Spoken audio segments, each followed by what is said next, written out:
की बात आज ये है और आपके लिए सबके लिए मुबारकबाद की बात है कि आप सब लोगों की दुआएं काम आई।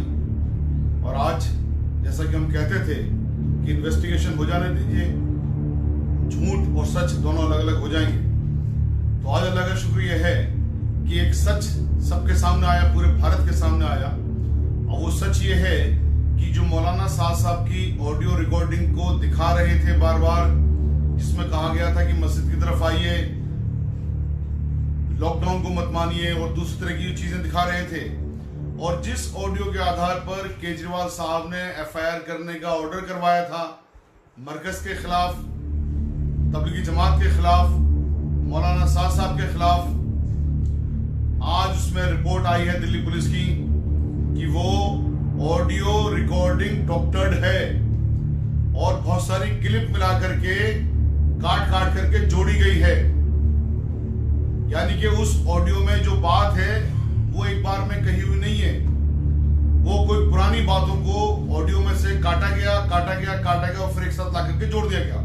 जैसा कि हमने बहुत बार कहा, जब ये कैरेक्टर एसेसिनेशन तमाम मीडिया हाउसेस कर रहे थे, मौलाना साहब के और उस वीडियो को लेके आते थे कि मौलाना साहब ने ये कहा है, इसका मतलब ये कि मौलाना साहब आतंकवादी है, मौलाना साहब तबलीगी जमात आतंकवादी है, फिदायीन है और न जाने कौन कौन से अल्फाजों से नवाजा गया।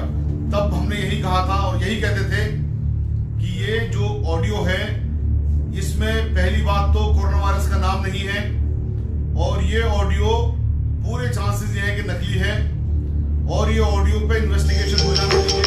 इन्वेस्टिगेशन होकर सामने आ जाएगा सच क्या है और झूठ क्या है। आज अल्लाह का शुक्र यह है कि उसमें दिल्ली पुलिस की जानिब से स्टेटमेंट आया कि ऑडियो रिकॉर्डेड डॉक्टर्ड है। अब यहां पर दो चीजें निकल के आती हैं। जब ऑडियो डॉक्टर्ड है तो इस ऑडियो की बेस के ऊपर ही तो केजरीवाल साहब ने ऑर्डर किया था एफआईआर कर दीजिए, और उस एफआईआर होने के बाद ही सांप्रदायिक मीडिया ने, जो सांप्रदायिक मीडिया हाउसेस हैं, एक नैरेटिव चलाया मुसलमानों के खिलाफ, एक डर और आतंक का माहौल बनाया मुसलमानों के खिलाफ, और इस देश को बांट दिया हिंदू और मुसलमानों में। उस नाजुक वक्त में जब पूरा देश मिलकर के कोविड-19 से लड़ने की तैयारी कर रहा था, लड़ रहा था, और जिस वक्त पूरे देश को एक होकर के लड़ना चाहिए था, उस वक्त इस देश को बांटने का काम किया अरविंद केजरीवाल साहब ने।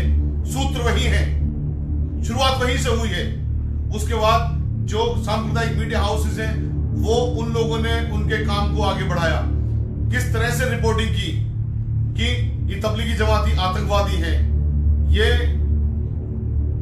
जिहादी हैं, ये फिदायीन हैं। कुछ मीडिया हाउसेस ने तो उनको आईएसआई तक से जोड़ दिया था। कितने शर्म की बात है। और सब लोगों के अभी जहनों में होंगी ये सब चीजें, कोई पुरानी नहीं है, ज्यादा चीजें बिल्कुल नई और ताजा चीजें होंगी, या किस तरह से कैरेक्टर एसेसिनेशन किया गया था तबलीगी जमात का, मुसलमानों का, मौलाना साहब का। दो बातें थी, हमने ये कही कि आप इस वक्त कैरेक्टर एसेसिनेशन मत कर लीजिए, इस देश की संवैधानिक संस्थाओं पर यकीन करिए, इस देश की जो कानूनी संस्थाओं पर यकीन करिए, दूध का दूध सच और पानी का पानी सामने आ जाएगा। इन्वेस्टिगेशन हो जाने दीजिए, हम तमाम इन्वेस्टिगेशन के लिए तैयार हैं, हमें यकीन है हम बेगुनाह ही निकलेंगे। तो इन मीडिया हाउसेस ने कहा था कि नहीं साहब, कहां है मौलाना साहब, हाजिर कीजिए उन्हें, वो भाग रहे हैं, वो फरार हैं, ना जाने कौन कौन से अल्फाज से उनको नवाजा था। और जिस तरह की रिपोर्टिंग हुई थी, उस रिपोर्टिंग के आधार पर देश को किस तरह से तोड़ा गया। हापुड़ में एक वकील साहब जो मुसलमान थे, उनकी बीवी को इलाज करने से मना कर दिया नर्सिंग होम में। मेरठ में एक हॉस्पिटल ने बाकायदा एड निकाला कि हम मुसलमानों का इलाज नहीं करेंगे जब तक कि उनकी कोरोना वायरस की रिपोर्ट नेगेटिव नहीं होगी। बरेली में एक गवर्नमेंट सर्वेंट ने मुसलमान की बीवी को इलाज करने से मना कर दिया।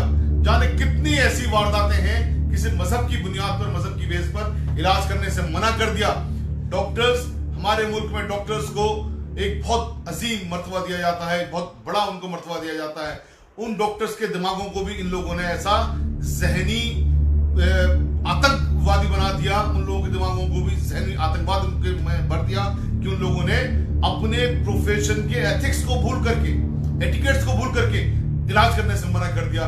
इससे ज्यादा और शर्म की बात क्या होगी, या इससे बड़ा और आतंकवाद क्या होगा। तो बेसिकली जो मीडिया ने आतंकवाद फैलाया, जिसकी शुरुआत केजरीवाल साहब ने की, तो हम भारत की सरकार से डिमांड करेंगे कि केजरीवाल साहब को, उन मीडिया हाउसेस को आप आतंकवाद निरोधी कानून के अंदर बंद कीजिए, आप यूएपीए के अंदर बंद कीजिए। इन साजिशों का भंडाफोड़ करने की कोशिश करनी चाहिए भारत सरकार को कि आखिर साजिशें क्या थी। जब नरेंद्र मोदी साहब पूरे देश से कह रहे थे कि कोविड-19 से लड़ना है, पूरे देश को साथ आके खड़े हो जाना है, तब ये लोग देश को बांटने का काम कर रहे थे, आतंक फैलाने का काम कर रहे थे। इन लोगों के खिलाफ न सिर्फ जांच होनी चाहिए बल्कि इन लोगों को फौरन के से पहले गिरफ्तार करना चाहिए, जिसमें अमीश देवगुन भी हैं, जिसमें दीपक चौरसिया भी हैं, जिसमें अर्नब गोस्वामी भी हैं। पूरी एक फहरिस्त है, सबके सामने की बात है किस तरह की इन्होंने रिपोर्टिंग की, किस तरह का क्या किया। बल्कि एक चैनल पे तुम अर्नब गोस्वामी जी के एक प्रोग्राम में बिट्टा जी भी बैठे हुए थे। मुझे याद है अभी तक अर्नब गोस्वामी ने जब उनको प्रोवोक किया तो बिट्टा जी ने कहा तमाम कानून की जितनी भी चीजें हैं उनको आप एक तरफ रख दीजिए। इस वक्त कानून पब्लिक करेगी, इस वक्त इंसाफ पब्लिक करेगी, और पब्लिक का इंसाफ यह है कि मौलाना साहब को लेके आइए, उन्हें बंद कर दीजिए। हमने उनसे भी ये कहा था कि आप संवैधानिक संस्थाओं में यकीन रखिए, आप कानून के ऊपर यकीन रखिए, लेकिन उन लोगों ने पूरी एक साजिश के तहत पूरा एक प्रोग्राम बना करके किस तरह से किया उन लोगों के खिलाफ, मुसलमानों के खिलाफ जो इस देश का अभिन्न अंग है, जो इस देश में ना सिर्फ आजादी में जिन लोगों ने अपनी जानें कुर्बान की बल्कि आजादी के बाद भी जब जब भी जरूरत पड़ी है, मुसलमान हमेशा कंधे से कंधा मिला के खड़े हुए हैं और हमेशा इंशाल्लाह खड़े रहेंगे। दूसरी चीज, हमने 5 मई को पीआईएल बनाई केजरीवाल साहब के इस काम के खिलाफ जो केजरीवाल साहब ने किया, तबलीगी जमातियों को दिल्ली के अंदर क्वारंटाइन में डाल दिया इंडेफिनिट पीरियड के लिए। क्वारंटाइन पीरियड जो मिनिस्ट्री ऑफ हेल्थ कहती है, भारत सरकार क्यों ये कहती है 14 दिन का होगा, सिर्फ 14 दिन का होगा क्वारंटाइन पीरियड। और क्वारंटाइन उन लोगों का होगा जो किसी भी कोरोना वायरस संक्रमित मरीज के संपर्क में आए हैं, ताकि उन लोगों की जांच हो जाए उस 14 दिन के अंदर कि उनको भी तो संक्रमण नहीं हो गया। 31 मार्च को तबलीगी जमात के लोगों को मरकज से क्वारंटाइन करके क्वारंटाइन सेंटर में भर्ती किया गया। उनके 14 दिन खत्म हो गए। अप्रैल में 13 अप्रैल को उनको 14 दिन खत्म हो गए। पूरा अप्रैल गुजर गया, उनको नहीं छोड़ा गया। 6 तारीख तक, 6 मई तक भी उनको नहीं छोड़ा गया। जब 6 मई को हमने पीआईएल बनाई और पीआईएल की इंफॉर्मेशन केजरीवाल साहब के पास गई तो उन्होंने फौरन एक प्रेस कॉन्फ्रेंस की, क्योंकि अपने आप को बहुत अच्छा पॉलिटिशियन मानते हैं। केजरीवाल साहब, आपको हमने एक्सपोज करना है इस जनता के सामने किस तरह की आप घटिया पॉलिटिक्स करते हो। इन्होंने फौरन प्रेस कॉन्फ्रेंस की और ये कहा कि हमने 4000 तबलीगी जमात के लोगों को दिल्ली से छोड़ने का ऑर्डर कर दिया है। 6 मई की रात को 7:15 बजे ये इनका ट्वीट आया। पहली बात तो दिल्ली में 4000 तबलीगी जमात के लोग नहीं, 3280 लोग हैं क्वारंटाइन सेंटर्स में। दूसरी बात, 6 मई शाम 7 बजे से लेकर के पूरे 7 मई तक भी उन लोगों को नहीं छोड़ा गया। 8 मई को भी नहीं छोड़ा गया। कल जब रात को हमने एक लाइव चलाया, वो लाइव फेसबुक से डिलीट हो गया, पता नहीं कैसे। उस लाइव के बाद में 30 लोग नरला से छोड़े गए और रिपोर्ट क्यों आ रही है कि अभी तक भी सारे लोगों को नहीं छोड़ा गया है। पहली बात तो 14 दिन से जो बियॉन्ड उनकी जितना भी दिन वो क्वारंटाइन पीरियड पर रहे हैं वो इलीगल कन्फाइनमेंट है, इलीगल डिटेंशन है। और आपने डिटेंशन सेंटर ही एक तरह से बना दिए थे। अगर डिटेंशन सेंटर आपने नहीं बनाए होते ये, तो 2 लोग जो सुल्तानपुरी में जो लोग भूख से मरे हैं वो शायद नहीं मरते। क्या आप इंसानों को धर्म के नाम पर इस तरह से बांटोगे कि अगर वो मुसलमान है तो एफआईआर भी नहीं होगी, उनकी जांच भी नहीं होगी कि आखिर वो क्यों मरे थे। 2 लोग क्वारंटाइन सेंटर में मरे हैं, उनकी जांच क्यों नहीं हुई है अभी तक, उन पर एफआईआर क्यों नहीं हुई है उनके खिलाफ, उनके जो डेथ उनकी हुई है उस बारे में। ये तो कानून है ना सीधे से कि गवर्नमेंट कस्टडी में या पुलिस कस्टडी में, और क्वारंटाइन सेंटर भी तो आप ही कस्टडी में हो गया ना। जब डेथ हुई है तो उनकी जांच होनी चाहिए। ये कानून का एक बहुत मामूली सा पहलू है जो आपने अभी तक भी पूरा नहीं किया। हमने इसीलिए दिल्ली हाईकोर्ट में पीआईएल लगाने जा रहे थे, लेकिन आपने चूंकि माहौल ये बना दिया कि साहब आपने ऑर्डर कर दिया है उनको छोड़ने का, तो हमारी अर्जेंट हियरिंग की जो एप्लीकेशन थी वो अर्जेंट हियरिंग की एप्लीकेशन हमने प्रेस नहीं की। लेकिन अब कल तक का वक्त आपके पास है। कल तक सारे लोग अपने अपने घर नहीं पहुंचे।